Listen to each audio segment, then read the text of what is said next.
Assalamualaikum warahmatullahi wabarakatuh. Waalaikumsalam warahmatullahi wabarakatuh.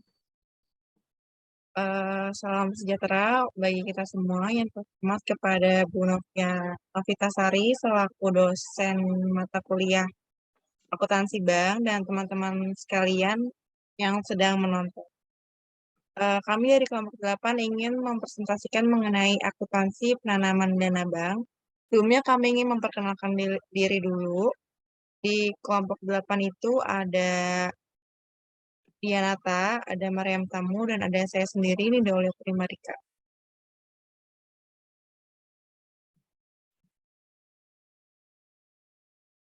Nah, di sini kami akan membahas tentang yang pertama itu ada penanaman dana bank, ada sumber dana, ada tujuan penanaman dana bank, dan faktor-faktor penanaman dana bank.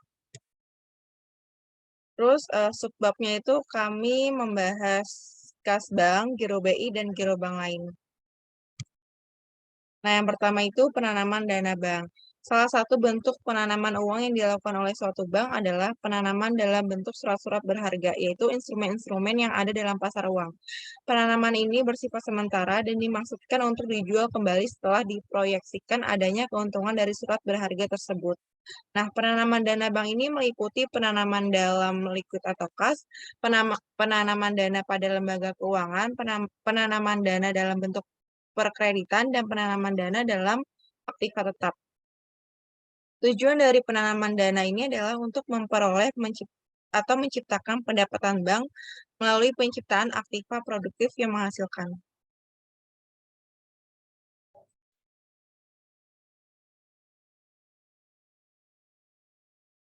Kemudian itu ada jenis-jenis penanaman dana bank. Yang pertama ada premis atau pengiriman uang secara fisik dari satu bank ke bank lain atau dari suatu cabang ke cabang lainnya. Penanaman liquid dalam rekening. Yang kedua ada penanaman alat liquid dalam rekening bank lain dalam bentuk giro, deposito berjangka, call money, deposito on call, dan surat-surat berharga. Yang ketiga ada penanaman dana dalam bentuk kredit. Selanjutnya itu ada sumber-sumber dana bank, itu ada dana pihak satu bersumber dari bank itu sendiri, dana pihak dua bersumber dari lembaga keuangan lain, dan dana pihak ketiga bersumber dari masyarakat. Nah, dari bank sendiri itu bersumber dari setoran modal dari pemegang saham, dari cadangan-cadangan bank, dan dari laba bank yang belum dibagi. Dana pihak keduanya itu dari lembaga lain itu meliputi kredit likuiditas dari BI, pinjaman antar bank atau call money, pinjaman dari bank-bank luar negeri, dan surat-surat berharga. Sedangkan dari pihak ketiga, dari masyarakat luar itu terdiri dari giro, tabungan, dan deposito. Nah, faktor-faktor dana bank itu diantaranya ada ketentuan pemerintah atau kebijakan pemerintah itu sendiri, terus ada kewajiban penyediaan modal minimum atau CAR atau kepanjangan dari Capital Adequacy Ratio yang merupakan rasio kecukupan modal yang berfungsi menampung resiko kerugian yang kemungkinan dihadapi oleh bank. Terus ada area operasional bank, ada tujuan bank, pimpinan bank, dan kebutuhan likuiditas yang dimiliki. Terus ada tujuan penanaman dana bank. Tujuannya itu untuk kegiatan operasional bank, untuk memelihara likuiditas, untuk menghindari terjadinya over atau under liquid, untuk memanfaatkan kelebihan dana, dan sebagai sumber pendapatan bagi bank. Nah, terus ada sebab yang pertama akan kami bahas itu adalah kas bank. Kas bank, kas adalah mata uang kertas dan logam, baik rupiah maupun mata uang asing yang masih berlaku sebagai alat pembayaran yang sah. Nah, perubahan posisi saldo kas di bank ini umumnya disebabkan oleh yang pertama, penyetoran dan penarikan tunai oleh nasabah. Nah, uang transaksi ini nasabah bisa melakukan penyetoran, pengambilan tabungan, penguangan cek, penerimaan permohonan kiriman uang, penerimaan kiriman uang, penerimaan pembukaan deposito dan pembayaran deposito serta dan lain sebagainya. Terus yang kedua ada penyetoran kepada atau penarikan dari rekening bank yang bersangkutan di Bank Indonesia. Yang terakhir penggunaan untuk transaksi interbank, misalnya untuk dana kas kecil, pembayaran biaya-biaya operasional, biaya gaji, dan sebagainya. Dalam penanaman dana kas untuk tujuan operasional harus dapat diperhatikan dasar kebutuhan dana rata-rata uang tunai setiap harinya. Sedangkan penanaman dana kas ke bank lain harus memperhatikan syarat minimum yang harus dipelihara oleh bank, yaitu sebesar 5% dari dana masyarakat yang dimiliki oleh bank, sehingga likuiditas bank akan tetap terjaga. Selanjutnya akan dijelaskan oleh Mariam Tamudiana. Oke, akuntansi remis. Remis adalah pengiriman uang secara fisik dari satu bank ke bank lain atau dari satu cabang ke cabang lainnya. Lazimnya ini remis ini dilakukan antar cabang suatu bank. Nah, di sini ada akuntansi remis di mana untuk transaksi remis ini diperlukan pada saat pengiriman uang fisik ke cabang atau pada saat penerimaan uang fisik di cabang.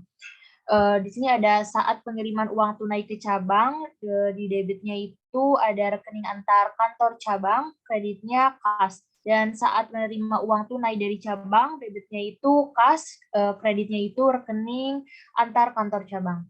Next.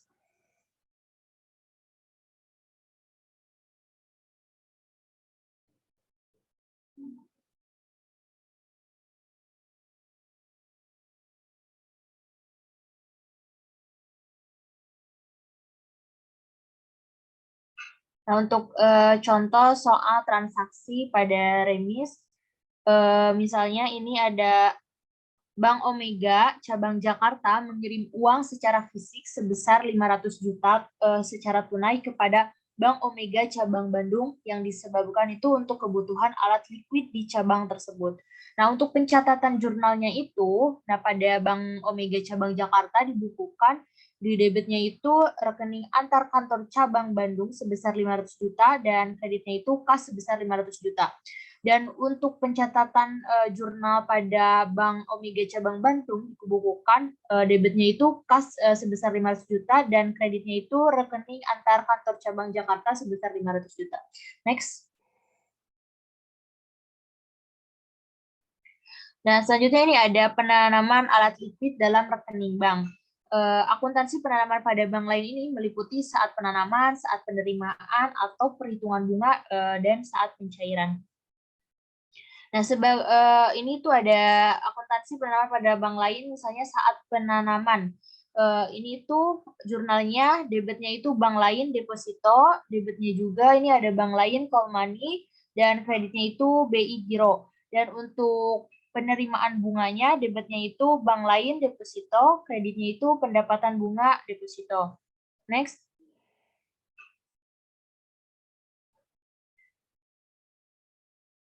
Nah, di sini ada sebagai contoh penerimaan atau perhitungan bunga dan saat pencairan. Nah, apabila Bank Omega cabang Jakarta membeli deposito berjangka Bank ABC sebesar 200 juta, suku bunganya itu 24% setahun, jangka waktu 3 bulan. Di samping itu, Bank Omega cabang Jakarta menempatkan sebagai dananya pada Bank XYZ cabang Jakarta untuk call money sebesar 400 juta dengan suku bunga sebesar 30% setahun. Dana itu dapat ditarik sewaktu-waktu. Next. Nah, Bank Omega juga menempatkan uangnya pada Bank RST Jakarta, cabang Jakarta, dalam bentuk deposit on call sebesar 450 juta, suku bunganya sebesar 26% setahun, jangka waktu 2 bulan. Pembayaran kepada lembaga keuangan tersebut di atas itu dilakukan atas beban rekening giro Bank Omega cabang Jakarta pada Bank Indonesia. Next.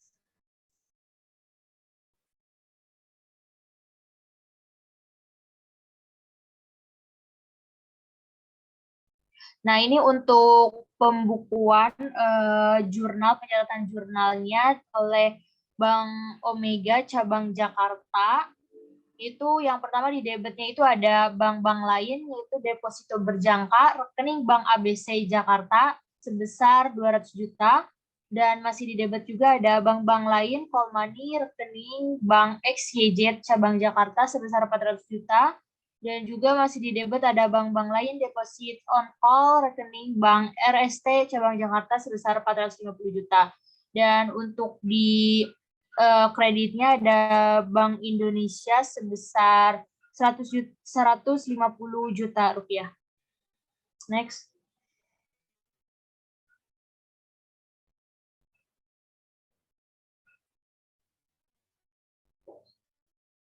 Nah, penerimaan bunga secara berkala pada akhir bulan pertama diterima oleh Bank Omega dan langsung dibukukan pada rekening giro Bank Omega cabang Jakarta di masing-masing bank tersebut.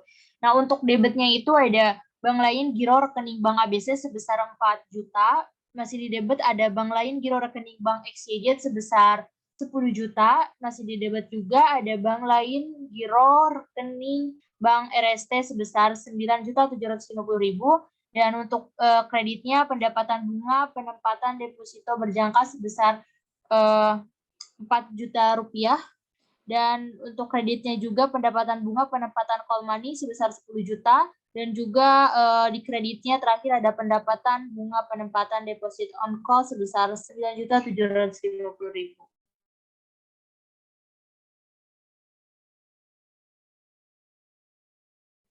Next.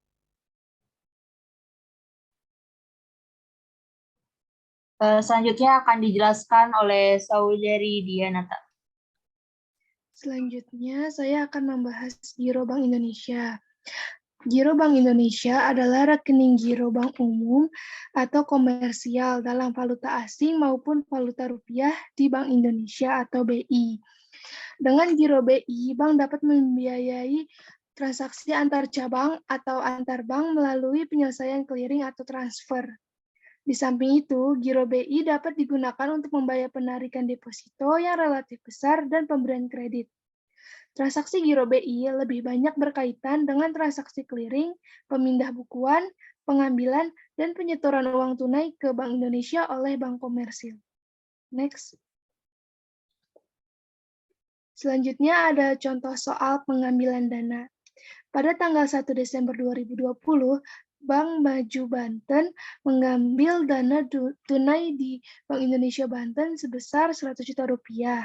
Pencatatan jurnalnya, pada 1 Desember 2020, kas didebit sebesar 100 juta pada Giro BI dikredit sebesar 100 juta. Next. Selanjutnya ada soal transaksi penyetoran tunai. Pada tanggal 5 Desember 2020, Bank Maju Bandung menyetor tunai untuk giro di Bank Indonesia sebesar 900 juta.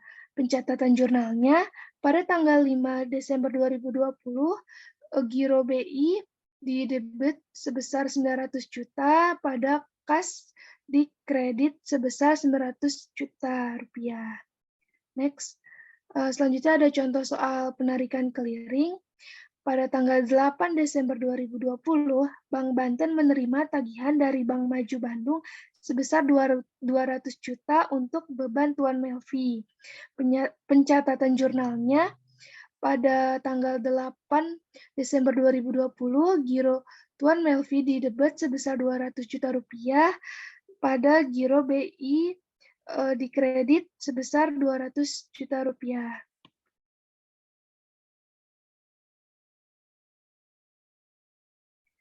Selanjutnya ada contoh soal transaksi penyetoran clearing. Pada tanggal 10 Desember 2020, Bank Banten menyerahkan warkat clearing ke BI dan pada hari itu clearing kedua dinyatakan berhasil sebesar 700 juta rupiah. Pencatatan jurnalnya, pada tanggal 10 Desember 2020, giro BI didebit sebesar 700 juta pada giro Tuan Melvin dikredit sebesar 700 juta rupiah. Next. Selanjutnya akan membahas giro wajib minimum. Giro wajib minimum atau GWM adalah simpanan minimum yang harus dipelihara oleh bank dalam bentuk saldo rekening giro pada BI yang besarnya ditetapkan oleh BI sebesar presentasi tertentu dari dana pihak ketiga, di mana dana pihak ketiga ini atau DPK adalah kewajiban bank kepada penduduk dan bukan penduduk dalam rupiah dan valuta asing.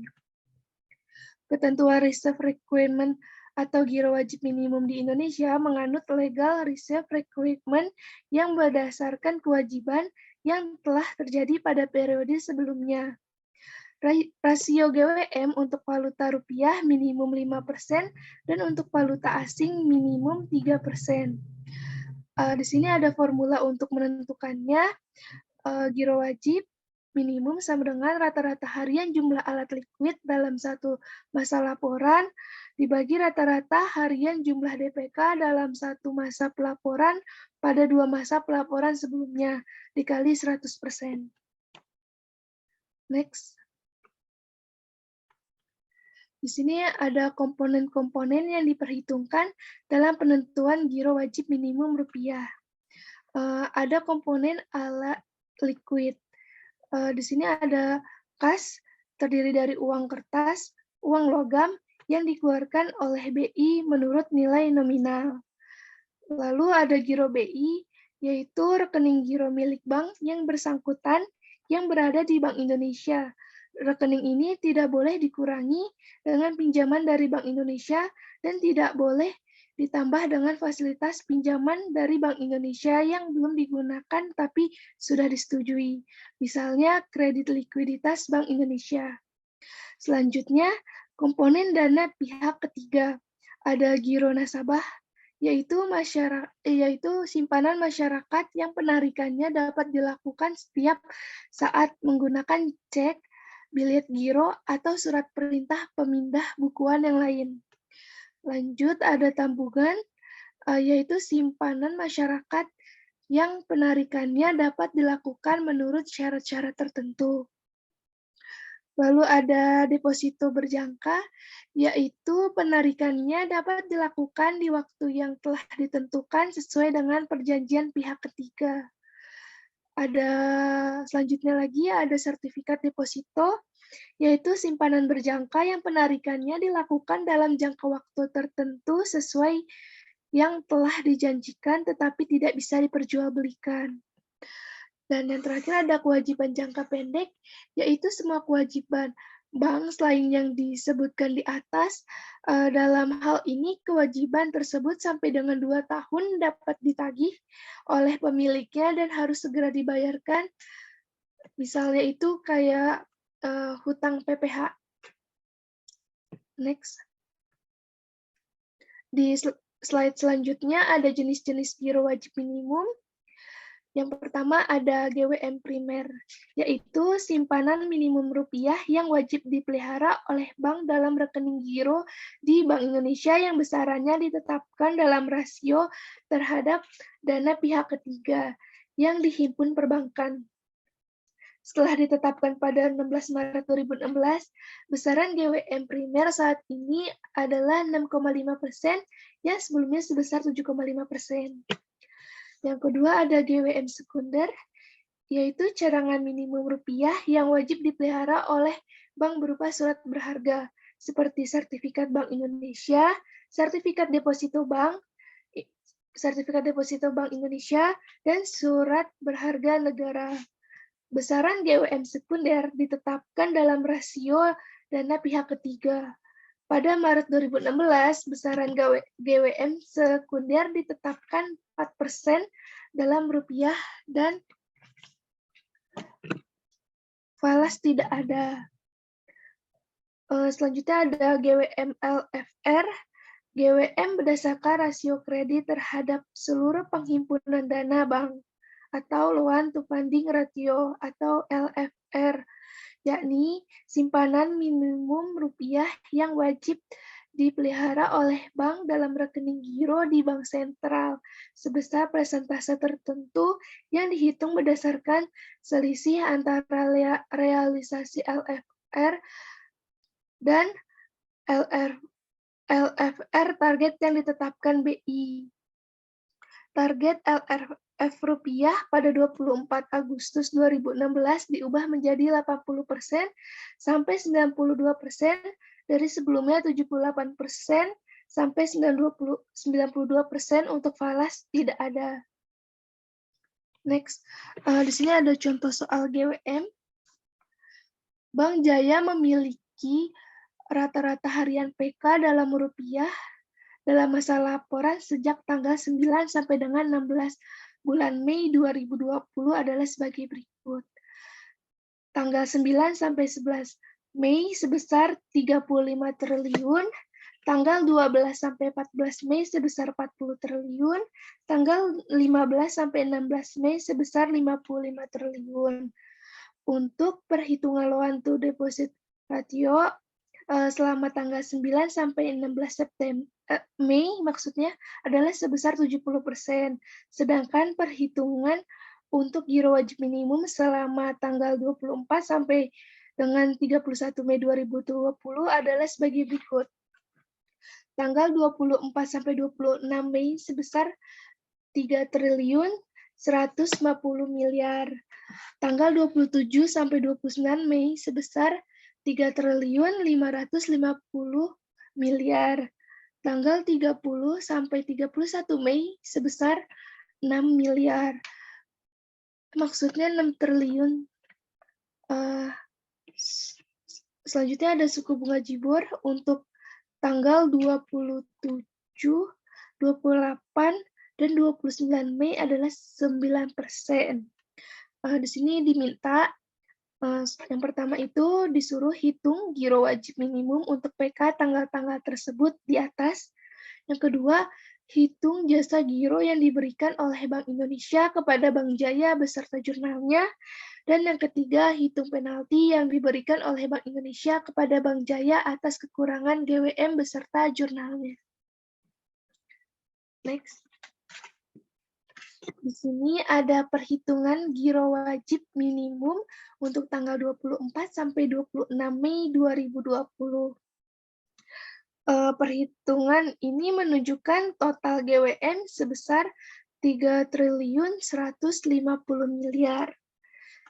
Lalu perhitungan giro wajib minimum untuk tanggal 27 sampai 28 Mei 2020 menunjukkan total giro wajib minimumnya sebesar 3 triliun 600 miliar. Jadi pemenuhan GWM untuk tanggal 27 sampai 29 Mei 2020 ada kekurangan sebesar 50 miliar dan akan mendapatkan denda atas kekurangan GWM. Di sini ada perhitungan kekurangan giro wajib minimum untuk tanggal 27 sampai 29 Mei 2020, yaitu kekurangan GWM dikali 125%, suku bunga JIBOR dikali hari kerja dibagi 360 dikali 100. Kalau dalam angka 50 miliar dikali 125% dikali 9 dikali 360 dibagi 360 dikali 100. Totalnya sebesar Rp46.875.000. Jadi jurnal yang harus dibuat adalah sebagai berikut. Pada tanggal 29 Mei 2020, biaya lainnya penalti giro wajib minimum didebit sebesar 46.875.000 dan di kreditnya itu giro Bank Indonesia sebesar 46.875.000.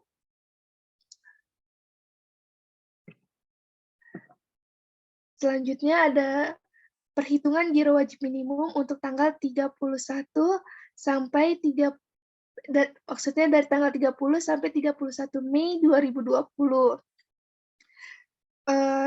Dari sini ditunjukkan bahwa total giro wajib minimumnya itu sekitar 5 triliun 500 miliar atau 5,5 triliun.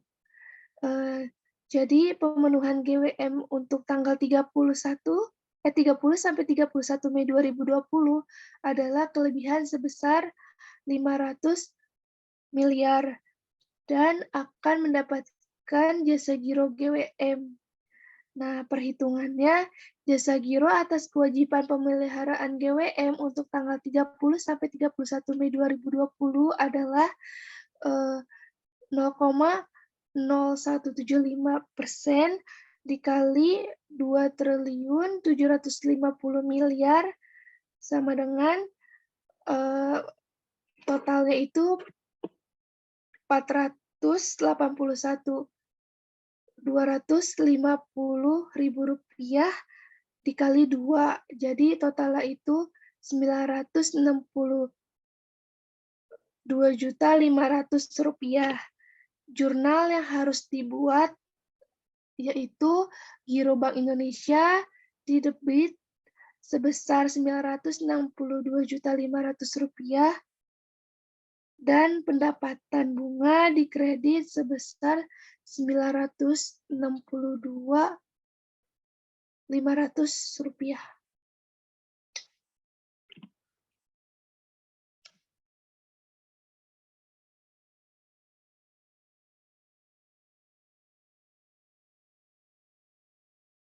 Oke, sekian presentasi dari kami. Kurang lebihnya mohon maaf. Terima kasih yang sudah menonton dan menyimak videonya sampai habis. Sekian dari kami. Wassalamualaikum warahmatullahi wabarakatuh.